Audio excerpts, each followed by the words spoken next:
Here's a Japanese sandman sneaking on with a mule. Just an old second-hand man. He'll buy your old days from you. He will take every... 明けましておめでとうございます。Happy New Year, everybody. Welcome to the JT Forum Podcast. This is your host, Reisender, and today is January 1st, 2011. Today's interview was recorded on December 29th or December 30th, depending on which country you're in. I apologize for the lateness. It's due to the overwhelming power of laziness that this comes. A few days later, I apologize for that. Our guest today is a longtime member on Japan Today. Please welcome Hakuman. Hello. Hakuman, welcome to the show. Thank you. And thanks for being on the show. No problem. You're our newest moderator. That's what they say. That's what they say. So, Yes. What's the new regime going to bring? Well, fancy colors to my username is the first thing that comes to mind. That's I'm all excellent. blue all of a sudden, yes. To tell the honest truth, I really don't know because it's been pretty short and, I don't even know if I'm going to be the best moderator or whatever, but I'm just planning on deleting threads at random just to kind of screw with people's heads to tell the truth. Are there any changes that you think we need to make in moderating or to the forum at all? Something that you can contribute to or? I don't even know, to be honest, I don't even know what I can and can't do yet. The only thing I've done with the moderation abilities is gone back and read all the threads that weren't previously accessible to me. So, I don't know. I mean, everything seems to work pretty good right now. Our user base is down quite a bit from a few years ago. So I think the main thing right now is just to kind of try and keep things smoothly so that the people who are still around can enjoy being there and have a good time. No, that reminds me that we don't see you a lot on the forum, and every once in a while you come back. Why don't we see you that often? I'm a busy guy. I actually often read it a lot and don't post anything. I generally read it at least once a day, but. I mean, you don't have anything to say?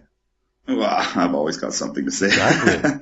But a few years ago I had a lot more fire in me and just wanted to argue with everyone and anything just for the fun of arguing with people about anything and everything. But, I don't know, the older I get, the more mellow I get. So it's like, sometimes I'm about to post something and I'm like, do I really have the energy to bother arguing about this? And, if I do, then I post it. And if I don't, then sometimes I still post it and just don't come back and let other people argue about it or whatever. I know the whole moderation thing is to keep people, like, in line and whatnot, but to be honest, I see the driving force of most forums is people, arguing, like debating or whatnot, but that's what keeps forums, people going and coming back and even if they don't like it, they like it kind of thing. So I never disliked arguing. I've always enjoyed it, to tell the honest truth, or debating or whatever you want to call it. Most of the time. Are those the threads that kind of bring you back to the forum when you go away for a bit, or what do you see that brings you back, that attracts you, that might attract other people? Is it the debates or something else? Yeah, I guess so. Maybe if it's a topic that I find interesting or whatever. Like the religion forum topics, like sometimes I'm in the mood to debate it and sometimes I'm not. So a lot of times I don't even read what's coming on, but sometimes I'll see a new one that's fresh. There's only one or two posts, so I'll get in there. And if I have something to say about it, then I'll say it and see where it goes from there. So. And I think the question that's on everybody's mind is, what have you done with AWOL? Where did he go? Got him locked in my closet. All right, good. Well done. Actually, though, to be honest, I don't know why he's gone. He's always kind of come and gone himself. I don't think he's banned. I think he was for a period of time there as well. I'm not too sure. I know I was for a year. Mm-hmm. To be 100% honest, I know he's frustrating to people, but it's the type of poster he is that actually I think also brought in a lot of new users to the forum. And, as much as I thought the whole flirting with every single girl that came on the forum was a little lame, the other side of that was that a lot of girls really liked that and came for it. So, hey, I don't necessarily think it's a good thing that he's gone. I argued with him lots, but I always enjoyed it. He's a decent guy in his own way, for sure. Well, another pissing contest here. How long have you been in Japan? I've been in Japan since 1999, so coming up on 12 99. years here. And this entire decade there, so. and where do you live? I live in Kawasaki. Kawasaki. Have you always Yes. lived there? Yes. Yeah. And I know you're not an English teacher, No. which is a bit of a rarity. What do you do? I'm a network engineer in a company, so basically we have an inter-office network as well as like an online network, and I maintain them both. So like, I maintain the whole network for the inside of the company, so putting in all the new computers and getting them so that all the data is accessible for wherever, putting online printers and stuff, or network printers onto it. And then also we need data to be accessible from other divisions from our intranet. So we actually have an internet line that goes into other companies and I have to maintain that. And then we have some websites and some networks online that I also have to deal with, so our sales staff can go out and be able to check in and keep notes and records on everything that's going on. So would you call Japan Today a good website or a well put together one? Or? I think yes, for the most part. There are some technical issues with it. Right now the forum is it's a PHP-BB forum, which is it's a pretty good standard forum software. I mean, it's free for one, which is a nice thing, and it's very robust. It does a lot. But the problem I see is that what it looks like to me is that they're using two entirely different systems. They have one for the site as a whole and another one for the forum, which means basically it's two systems within one domain name.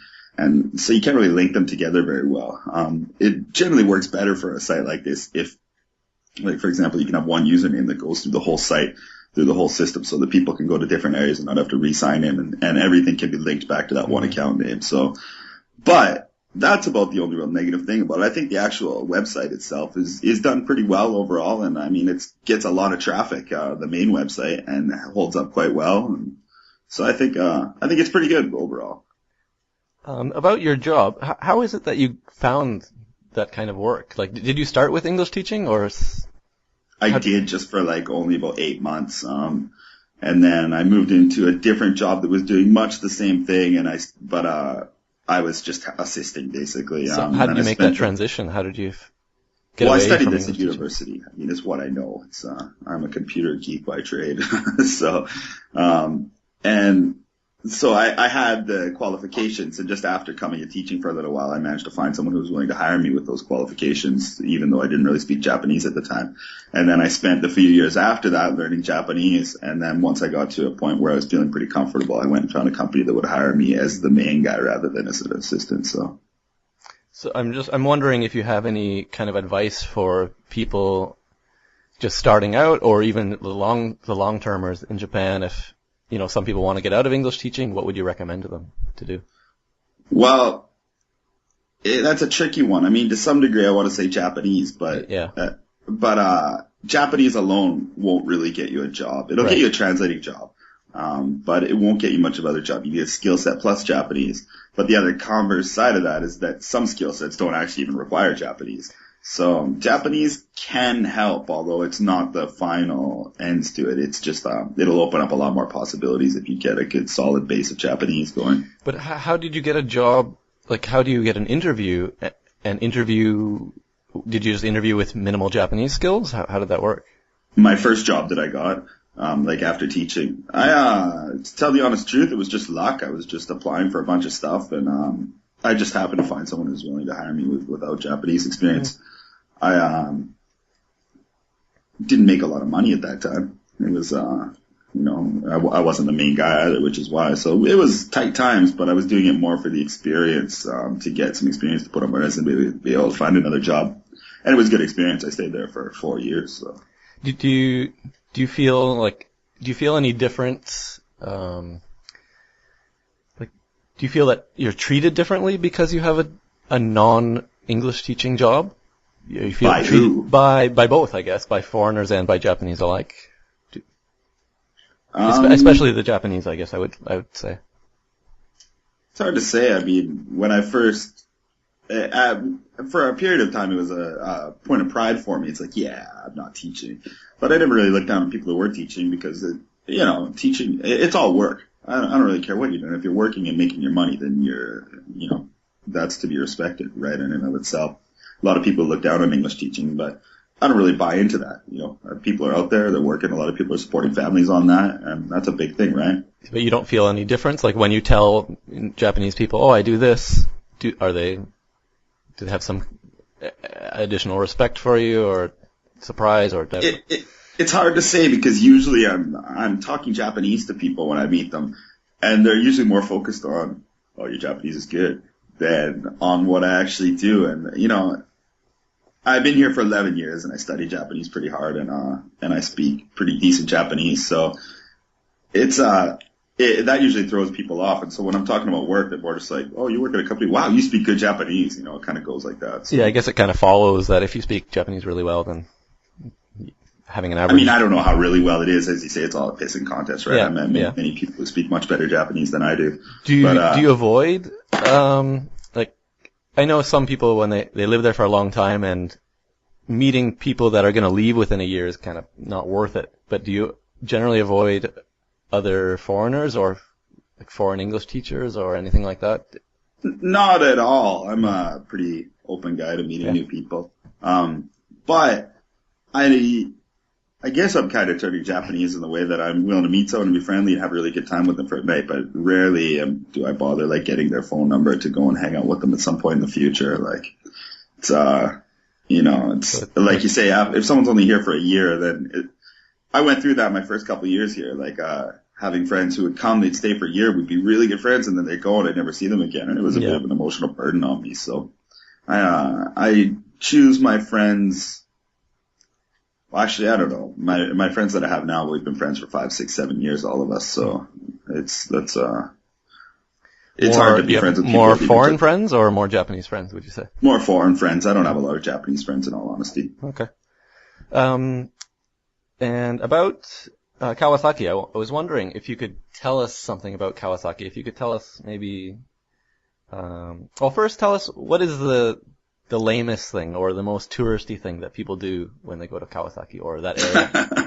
The most touristy thing people do? I don't really know, to tell the honest truth. I don't, or the dumbest I usually thing. go to Yokohama, in all honesty. I live pretty close to Yokohama, so I don't actually go to Kawasaki lots because it's easier for me to get to Yokohama Station to go hang out in that area. Okay. So, I don't really know what the touristy thing people do. I know what the tourists that I bring to places do because I'm bringing them to those places. So where do you bring them? There's a nice park in Yokohama called Sankeien. Mm-hmm. It's a Japanese garden. It's a bit of a difficult trip to get to, but it's really well worth it. It's kind of up in it's in a valley that's elevated above the city, and it's really beautiful. There's a big, huge pond in the middle and some temple-y type buildings and stuff like that. And when the sakura are blooming, it's very beautiful. So that's really nice. And then there's Minato Mirai, which is, I think, the most beautiful place in Japan as far as modernism goes. It's just really cool buildings, big open areas, water, grass, Ferris wheel. It's just very, very picturesque. So that's definitely a place I recommend anyone to visit if they haven't visited Japan before. I think Minato Mirai in Yokohama is one to put on the list. And you've been living there since '99, right? Yes. Is there anywhere else in Japan that you'd consider living or that you want to go to live?